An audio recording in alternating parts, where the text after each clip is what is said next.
prišla. Je to tvoja sesternica.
Dominika, ona bola moja sesternica.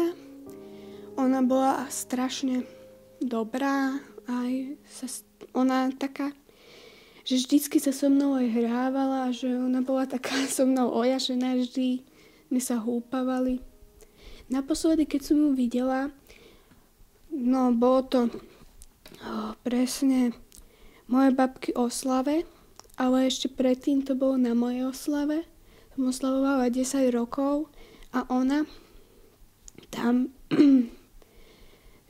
všetky deti sme ju zdvihli na ruky a sme sa s ňou jašili stále. Ona vlastne vždycky, keď som ja chcela, aj keď jej sa nechcelo, vždy išla so mnou sa hrať alebo sa hojdať. My máme takú hojdačku, ona strašne veľká, my sme sa na nej strašne vysoko aj húpavali, alebo keď sme boli na trampolíne, sme sa tam jašlili strašne moc.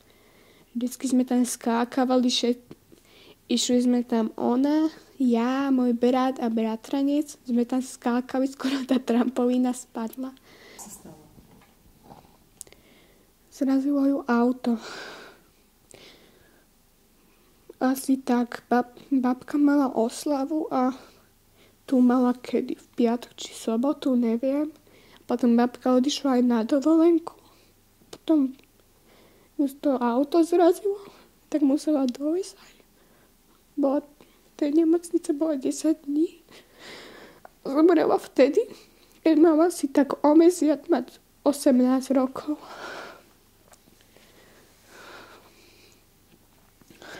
Chýba ti? Strašne moc. To sa ani opísané dá. Ako mi strašne chýba. Bola to len sesternica. Ale strašne blízka.